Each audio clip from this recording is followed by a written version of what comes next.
G'day guys, some of you might know that I've been using a Fermenter for the last year or so. It's been a great little vessel, but I've now purchased a Firmzilla. Today I'm going to unbox it, open her up, and we'll all do it together. Cheers!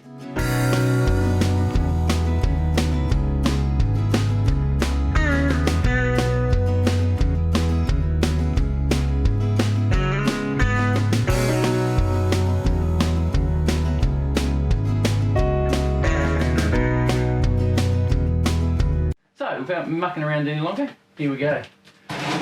We'll open her up, see what we've got in there.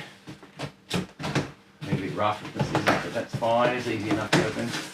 Now, I purchased this from Firkin Cellars in Morwell. Guys over there are pretty good. So the first thing we see is the true catcher. So I'll open that in a sec. I'm going to do a bit of a comparison too. So we also have the fermenter vessel itself. Look at that, it's already been put together. How cool is it? I started to put it together the first time. That is great. I'll show you soon what it looks like. Okay. We also have that super strong bracket, or what do you call it, a cage? I'll just pop this box down out of the way. There's nothing left in there, all empty. Put that down there. So this is the cage. It sits on my little table well. Okay, so made of sturdy stainless steel by the look of it. Apparently you can carry or hold up to 100 kilos of weight, not that you need it, so you can probably stand on that if you're under 100 kilos, and it'll be relative, so I wouldn't suggest doing that though. So yeah, here we go. So we'll cut off this little piece here. Right. So what we have is a little strap that they supply, which would have been really great if I had that with Fermentosaurus. The biggest problem with Fermentosaurus is two things I'll show you. Fermentosaurus, the brackets are going here, little bits are going here, which I'll grab. I'll roughly put it together just to show you. Oh, also, I've got a question for you guys. If anybody out there knows what I'm talking about. My little thing has this brown stain on it, and I can't get it off. No matter what I do, I can't scrub it off, can't get rid of it. Has anybody out there had the same problem, and have you been able to clean it? And if so, is it going to affect the brew? Because it has no smell to it or anything like that, so I can't really suggest, or I can't see a problem with it, but it's very unusual. I don't know if you guys have seen it either. Anyway, let me know. So what I had a problem with in the past is, when I put these in, you would place your little thumb screw on your Fermentosaurus, this little thing here, and I was greasing that with food grade grease so it wouldn't tighten up and stay tight. So I turn that, and it's actually a left-hand thread, so I have to tighten it up. And when I tighten it such a way that it wouldn't leak.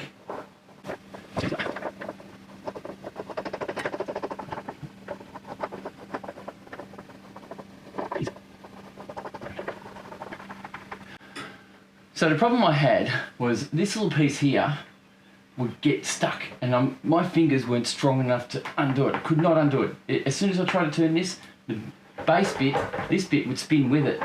I could never undo it. It was always very, very, very difficult. So what would have been great is to have a strap just like this that I could put around there, because it would chew your fingers out, and then undo it. And hopefully I could get it undone. I've had these problems before, and that's the only real issue I've had with this system, is that I could never undo this properly because it got so stuck, and it was quite a problem.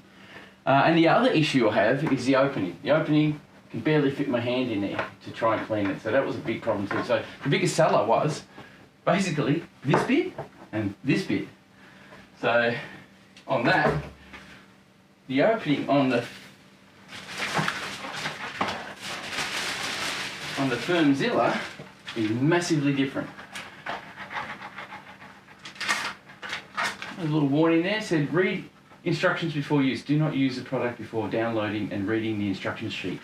So you've got to download the instruction sheet from KegLand, and it tells you how to use it. I have watched a lot of videos on this, so I'm hoping that I know a lot about it already. So this is your lid. This is actually, can be a pressure fermenter. So we can actually pressurize this up to 35 psi. The good thing about these lids is they've got the O-ring on the lip of the lid. So it actually goes and seals on the edge, just like that. That way, you know it's going to be sealed every time. On the Fermentosaurus, it was a gasket that went around the base, and then you pop it on, and sometimes it just didn't line up right, and you end up getting a little bit of an air leak, which I hadn't had, but I always check everything I do anyway. The other good thing about these things is they use standard bottle cap lids. How's that? Just your PET bottles, they use those lids. So if you lose this, you can just grab one from your collection and screw it on.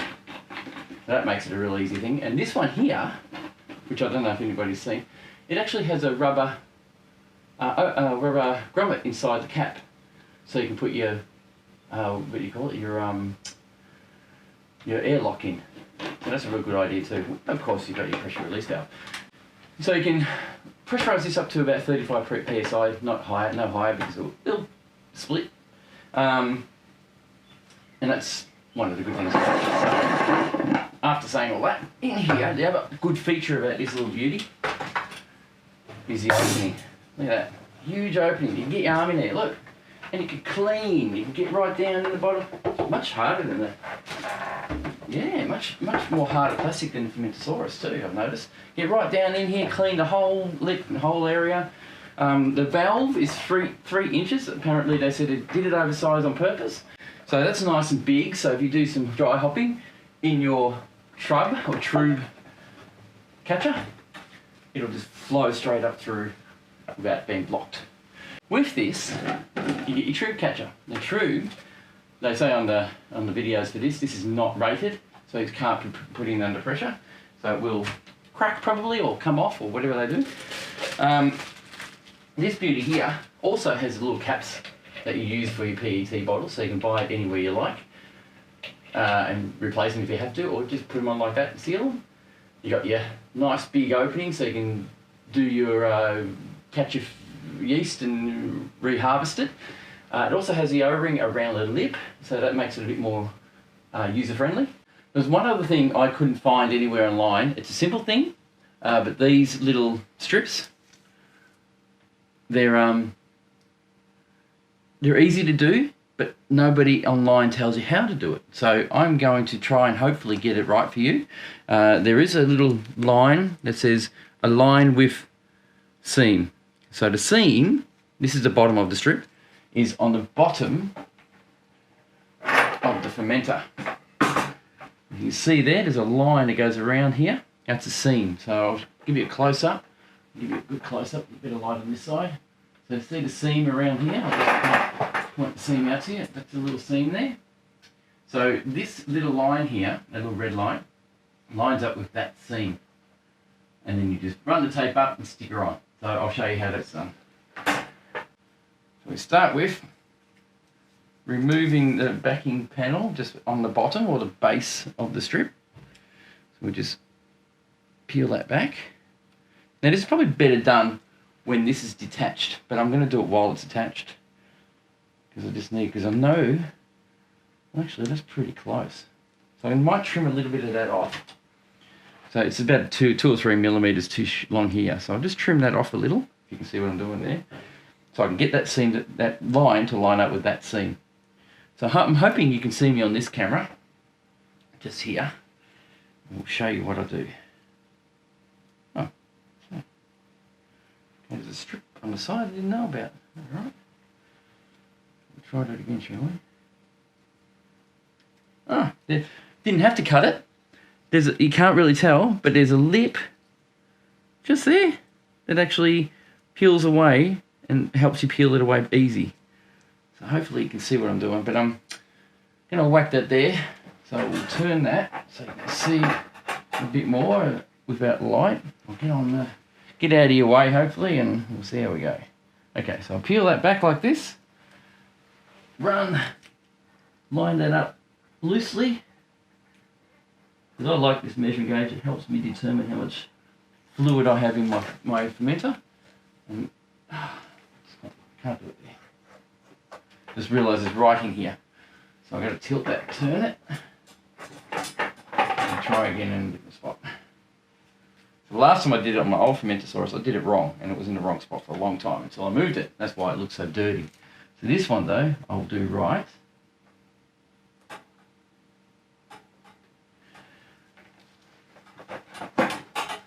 So hopefully you can see that. I've lined the seam with the red line, and now I can just run the strip straight up vertically, which will be vertically when the unit's up, right?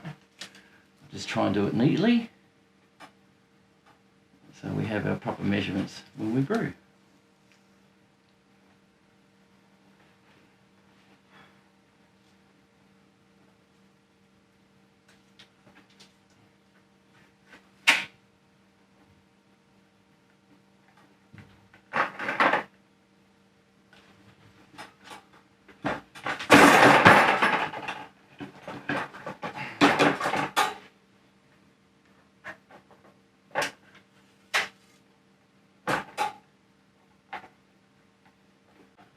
So I'll show you on this camera.